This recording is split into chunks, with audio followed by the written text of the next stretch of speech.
Live from downtown Macon, this is WGXA News live on YouTube. Good evening, Middle Georgia. I'm Amanda Peralta. I'm Greg Lloyd. We thank you for watching WGXA News on YouTube. New developments today in the case of a Hancock County woman who died while in the custody of the sheriff's office. Her family filed a wrongful death lawsuit today against the department. Brianna Cook was there as they made the announcement alongside well-known attorney Ben Crump. She's live right now with this new development. Brianna? Attorneys in Brianna Greer's family are calling for an end to police wrongdoing. Say her name. Brianna Greer. Say her name. Brianna Greer. Her name, Brianna Greer, is one that attorney Ben Crump is trying to be sure no one forgets. We have filed a $100 million civil rights excessive force lawsuit against the Hancock County police officers because there is no excuse. Brianna Greer, a 28-year-old mother, was arrested by the Hancock County Sheriff's Office in July 2022 while experiencing a mental health crisis. While being transported, Greer was thrown out of an unsecured police vehicle, suffering brain trauma, which put her in a coma. She died 6 days later. Crump says the Hancock County Sheriff's Office is putting the blame on Greer. They try to say she has superhuman strength. In Portia, they try to say she kicked open the police door. Her family says law enforcement knew of Greer's mental condition since they'd been called to the house before. Her mom says even during the arrest, deputies handled her daughter wrong. They carried her like an animal. And I stood on the porch and watched them. And when they got to the car, they dropped her on that concrete. She says she is broken from not only losing Brianna Greer, but also her husband just 3 months later. What happened to her, it shouldn't have happened. And it hurt me. It really hurt me. Gerald Griggs, the NAACP state president, says they are calling on Georgia elected officials to address mental health. Georgia has a problem responding to mental health emergencies. We need to fully fund our mental health services in this state. Attorney Ben Crump and Eric Hertz says their goal is to receive the highest verdict possible to send a message that this cannot happen again. Reporting live in Decatur, Brianna Cook, WGXA News. New tonight, Bibb County deputies have made 2 arrests in connection to the murder of a man who was reported missing in Macon, then later found dead in Crawford County. Jarvis Tillman and Amanda Halsey were arrested Tuesday afternoon. They're both facing murder charges in the death of Aliko Dennis. The North Georgia native was on a work assignment in Forsyth and traveled to Macon before going missing. The day after his family filed the missing persons report, his body was discovered shot to death in Crawford County. His death remains under investigation. 2 men are recovering after a late night shooting in Macon. The Bibb deputies say that 2 21-year-olds were in the parking lot of the Summit Apartments on Edna Place when someone opened fire around 11:30, hitting both men. They were taken to the hospital and listed in stable condition. This investigation into this shooting is ongoing. And not long before that shooting, a woman was shot in the leg on Hollingsworth Road. Deputies say the 24-year-old was in front of a home around 10 last night when someone fired off several shots, sending the woman to the hospital, where she's listed in stable condition.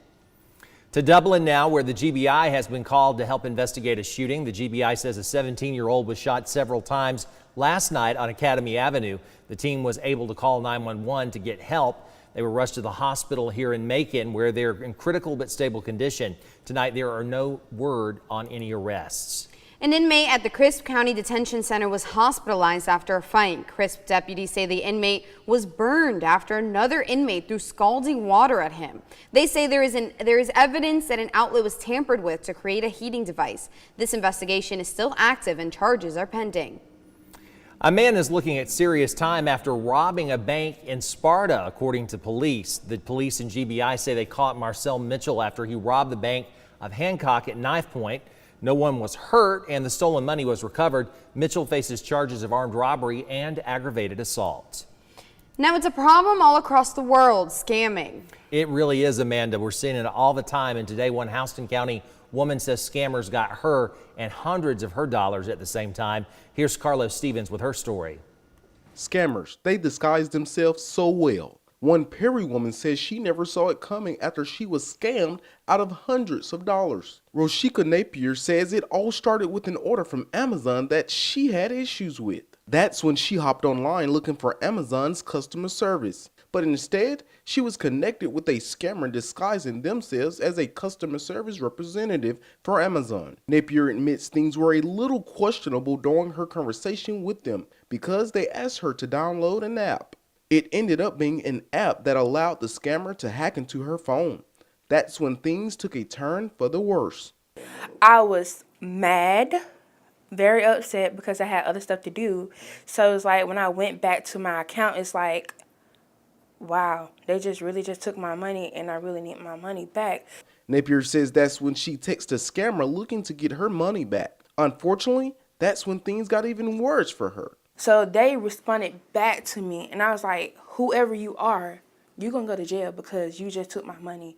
Then after that, they called me out my name. They don't cuss me out, call me all kind of names. She says the loss of her money was a big impact. I was trying to get stuff done for my son because he was just starting school. But even after all the devastation to her pocket, she didn't stop. She went to the police and filed a report. She says Perry police got to work. And then after that, I got my money back. Perry Detective Ike Wilcox says it's an outcome that rarely happens. They're very fortunate. If you go to a bank and you withdraw your own money out of your own account, that's 100% legal. There's nothing wrong with that. And how you spend your money should be your business. So if you're fooled into give your money to a scammer, the banks often do not have to refund your money. And we see a lot of folks who take this as a total loss, and it's difficult to recover. Wilcox says there have been cases where victims have lost 6 figures. To help people avoid becoming a victim, they will be looking to educate people next month on June 8th with a class called Stop the Scam from 6 p.m. to 8 p.m. Seats are limited. If you'd like to register, you can head to our website at WGXA.tv and find this story. Reporting in Perry, I'm Carlos Stevens, WGXA News. After a dreary 2 days, most of the rain is out of the mid-state, which means time to break out the sunscreen because you know that's all he does. Yes, that's all he does. Meteorologist Ryan The Miranda. sunscreen. Go ahead, Ryan. Take it away. Thank you, Greg. And now that we're having the sun come back out, of course, you're going to want to wear the sunscreen, especially as we get to the summer months. The sun angle is really high, can cause a burn in quite a short amount of time. A lot of sunshine out over Dublin. Well, live look out there with our Wilson Bryant Heating and Air Skycast Network. Temperatures right now in the low 80s, and we're sitting much warmer than this time yesterday, sitting around anywhere from about 6 to 13 degrees warmer than this time yesterday, and we will continue to warm up for the rest of the work week. As on satellite and radar showing, most of the rain and storms now are well south of us in Florida as this coastal storm starts to develop, but we have a lot of sunshine really for the rest of tonight, and temperatures begin to plummet down. 78 degrees at 7 o'clock, 61 by 1 a.m. Temperatures should be into the mid-50s for tomorrow morning. So really looking ahead at what's coming up, this dry pattern is starting to begin with low humidity. However, we are watching this coastal storm, which could impact our Memorial Day weekend. I'll explain more coming up in your full forecast. Download the WGXA weather app. Ryan is back in less than 20 minutes with your 10-day forecast.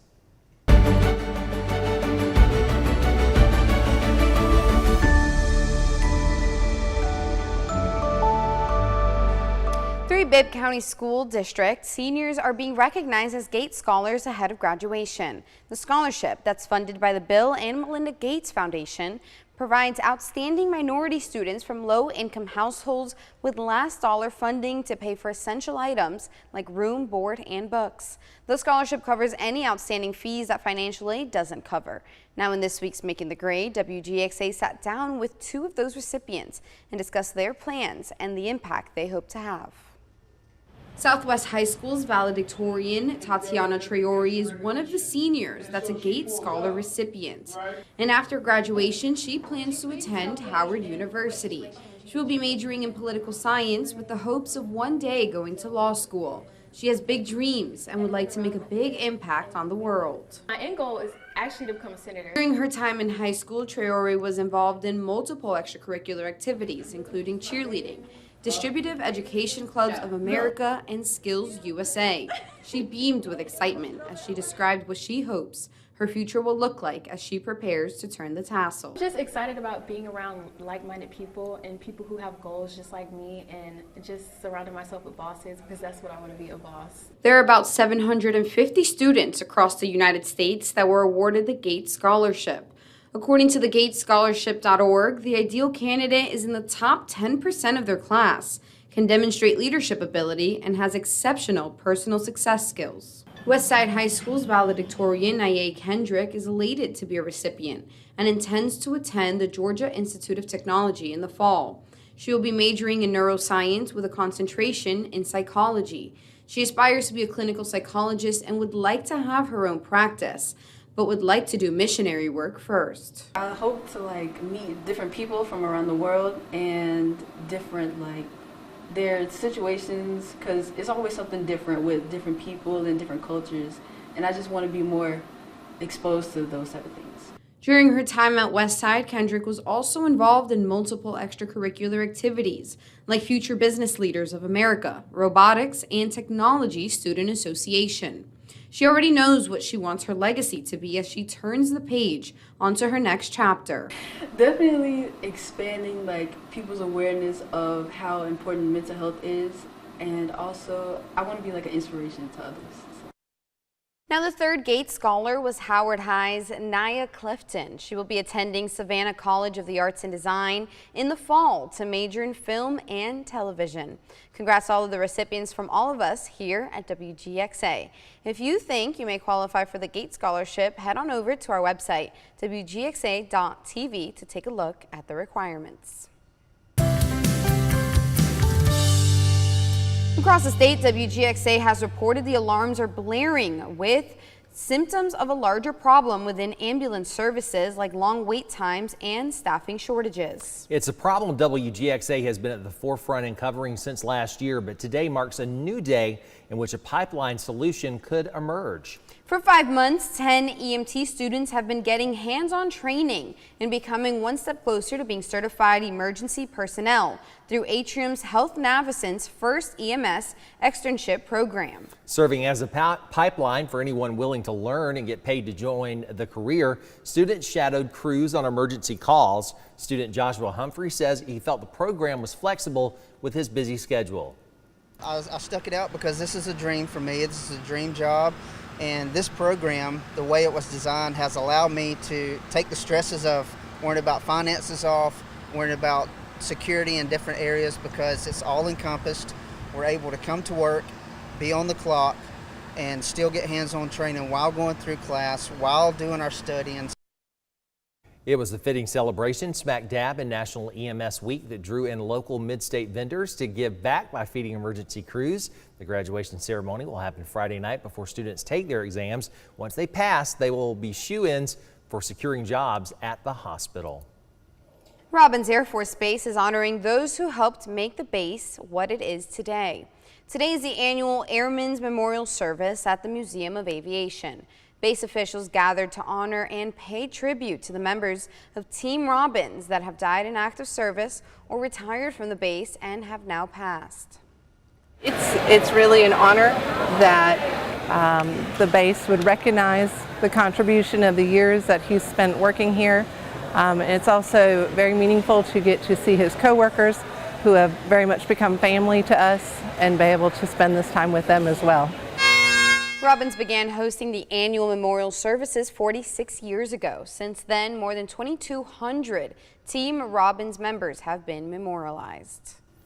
The Dublin VA is honoring vets in the mid-state community. In another way, the VA is teaming up with Love for the Community and Buckhorn Food Ministries for a food giveaway. They handed out those food boxes today at the medical center. I want to say it's not only for veterans, it's for anybody in the community. You know, even though we're out of the pandemic, people are still struggling with food insecurity, and it's just a way we can be part of this community and give back to some of the ones that are in need. And as you heard, today was for everyone, veterans and people in the community. Also in Dublin, the city's favorite center for gathering and recreation, the Oconee Gym, is getting a facelift thanks to funds from Governor Kemp's program that aims to help communities that were most impacted by the COVID-19 pandemic. The city has been awarded $2.2 million to renovate the historic building in the South Side neighborhood. Mechanical systems will be replaced, rooms within the gym will be overhauled, and the entrance will also be updated. The city will be hosting a community information and input session about the new project in June. Jimmy Carter's family is offering an update on the former president 3 months after he entered at-home hospice care. His grandson Jason, speaking at a celebration for Carter, said his grandfather remains in good spirits, spending time with Rosalind and family.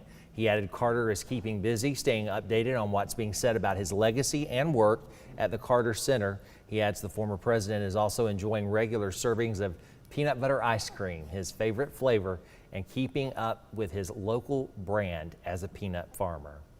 Florida Governor Ron DeSantis is set to declare he's running for president. He's the latest in the growing field looking to unseat former President Trump at the top of the polls. Lauren Blanchard is in Washington with more. The GOP primary is getting bigger by one. Florida Governor Ron DeSantis is throwing his hat officially into the race for the White House Wednesday night. The announcement will be audio only on Twitter Spaces. DeSantis will declare his candidacy in a live discussion with Twitter CEO Elon Musk before other media appearances. He's also holding a fundraising event in Florida. The more he shares his record of accomplishment, the more he's going to rise, and he will win. He will win this nomination. The GOP field is already crowded. Many see this as a race between the former president and DeSantis. However, Senator Tim Scott has pulled in $2 million in fundraising since announcing his run on Monday. I think it's going to be more than just Trump versus DeSantis. I know people are looking at the top two in the polls right now, but these races all take on lives of their own. The claws are out for DeSantis. Nikki Haley released this campaign video casting him as an echo of Trump. Make America great again. Make America great again. Some analysts say that might not be an effective strategy. I don't think going after him as an echo of Trump. Lots of Republicans want an echo of Trump instead of Trump. Fox will host the first GOP primary debate in August, just a few months away. In Washington, Lauren Blanchard, Fox News. Tonight, we're taking a live look outside Robb Elementary a year after the mass shooting in Uvalde, Texas, that left 19 children and 2 teachers dead. President Biden and the First Lady marked the 1 year since the shooting. It comes as victims' families become frustrated over the pace of the investigation into that tragedy. Madeline Rivera has more. President Biden remembering the 19 children and 2 teachers killed during a mass shooting in Uvalde, Texas 1 year ago. A year of missed birthdays and holidays, school plays, soccer games. Just that smile. A year of everyday joy is gone forever. Shortly after that tragedy, the president signed a sweeping gun violence bill that included tougher background checks for gun buyers ages 18 to 21 years old and added more funding for school mental health programs. Some people now advocating for more to be done. We all want something to change. We all want to protect our community. The Uvalde community honored the victims throughout the city on Wednesday. At St. Philip's Episcopal Church, a butterfly release marked the moment gunshots were heard inside Robb Elementary School. Bells rang out more than 1 hour later. At the time, law enforcement breached the 4th grade classroom, confronting and killing the gunman. The botched police response sparked a criminal investigation. But 1 year later, victims' families are still waiting for answers. The father of 9-year-old Jacqueline Cazares, who was killed in the attack, says getting justice for his daughter begins with accountability. There's a lot of stuff that needs to be done and hasn't been done until it happens, and then we'll have some type of justice for our kids. The Uvalde County District Attorney says her office will ultimately present findings to a grand jury after the Texas Department of Public Safety finishes its investigation. In Uvalde, Texas, Madeline Rivera, Fox News. Even a year after the deadly tragedy, the Washington Post finds several high-ranking officers who made critical decisions that day who remain on the job. At least 7 officers who stalled even though they knew children were dying inside are still employed by the same agencies that worked that day. Now, the Texas Department of Public Safety investigated 6 officers for wrongdoing and cleared nearly all of them. 4 of the nearly 200 officers who responded that day were fired for making critical mistakes. 2 of them, though, are still employed in law enforcement. After a few days of cloudy and dreary conditions, we finally are going to brighten things up for the rest of the week and the first weekend or the last weekend of May as our muggy meter, a drier air mass is filling in. So it's really going to feel refreshing for the rest of the work week and the first half of the weekend. And then we're watching a coastal low as we get towards actual Memorial Day that could raise up the humidity very slightly. It's going to still feel very pleasant outside. The last weekend of May is coming up and it has been quite a below average month of May. We've had 15 days of below average temperatures. Only 6 days have been above. We had our first 90-degree day of 2023 on the 9th, but temperatures over the entire month are still running 3 degrees below average, and we're still going to add a lot more blue, especially as we head for the rest of this Memorial Day weekend, as temperatures likely to be well below average, and also a drier air mass is in place as well, causing a lot of fluctuations in the temperatures, and that drier air mass is going to feel very refreshing outside. Dew points the measure of moisture in the atmosphere into the low 50s, even some of in the 40s, so a very dry air mass that's set in place now that the front and the dreary conditions are out of the way. Most of the storms now are over Florida, and this is going to develop into a coastal storm that we are watching to see whether it's going to shift left or right as we head towards really the second half of the weekend and on Monday. For the day tomorrow, we'll have a dry air mass in place. The winds out of the northeast, so it will be a cooler day, and we'll keep those breezes out of the northeast with more sunnier conditions. Right now, the models are showing that this storm will stay off to the east, keeping us dry, but it really could shift either way as we get closer to the weekend. And also, we're also seeing this area of development could be around a 10% chance of tropical development over the next 10 days. So we're definitely keeping our eye on this area, especially as we head through the weekend. For tomorrow, though, it's really going to be a pretty nice day. 57 degrees at 7 o'clock, a pretty cool start to the day. 77 degrees at 1 o'clock, 81 by 4 o'clock, going for a high of 82 degrees. This still is below average, and temperatures likely to even fall as we get towards the weekend with that wind out of the northeast from that coastal storm. Temperatures 10 degrees below average on Friday, even about 14 degrees below average on Saturday. It's going to set us right around in the 70s with that much lower humidity in place. So in your 10-day forecast tomorrow, much less humid, bright sunshine, temperatures still below average, a high of 82 degrees. On Friday, we do it again, bright sunshine, sunny conditions, the high 80 degrees. These cool mornings as well into the 50s. Heading into Memorial Day weekend, again, we're watching that coastal storm, especially for Sunday and Monday. Right now, it looks like we will stay dry, 75 degrees on Saturday, plenty of sunshine. Sunday, a few more clouds, partly sunny, 74 degrees. And for actual Memorial Day, we begin to warm things back up, 79 degrees. Again, we are watching that coastal storm, but then we dry out especially and warm up as we get towards Tuesday and Wednesday, the high 85 degrees. Lastly, here's your Harrison's Body Shop Fishing and Game forecast. Peaks at 6:20 a.m. and 6:40 p.m. Good afternoon, everybody. I'm Gary Thigpen, and I'm here again today at the All of Our Animal Rescue in Macon-Bibb County, joined again today with Lisa and Allison. And guess who we have today? Cholula. Cholula. I just love to say the name, Cholula. I know. We've been talking about her name for a while. She's over there smelling around. She's about 2 years old. She is a very, very happy and very good and very sweet, Look how sweet she is. girl. She's very calm. We know what would make her happy today. Finding a good home. Finding a good home for her. Now, how old is Cholula? She's about 2 years old. She's fully vetted and she is ready. So if you're ready to adopt her, she is ready for her forever home. All right, you heard that. Fully vetted, ready to go. Let's find Cholula a good home. Now, Lisa, if someone would like to adopt her, how would they go about doing that? Send us a message on Facebook, All About Animals Rescue. Let us know you saw her on TV, and we will set up a meet and greet. All right, let's do it. Look at this sweet girl. She needs a good home. She is calm and sweet. So let's find Cholula. I love to say the name, and you'll love it too. Cholula. Let's find her a good home, folks. Thank you, Lisa and Allison. Thank you so much. A TV weatherman in Australia left his co-anchors in stitches recently when he did a segment from a barnyard. The pungent smells of cattle and manure were so strong he was gagging nearly the whole time. Jenny Most reports. If watching the news, oh God, sometimes makes you want to gag,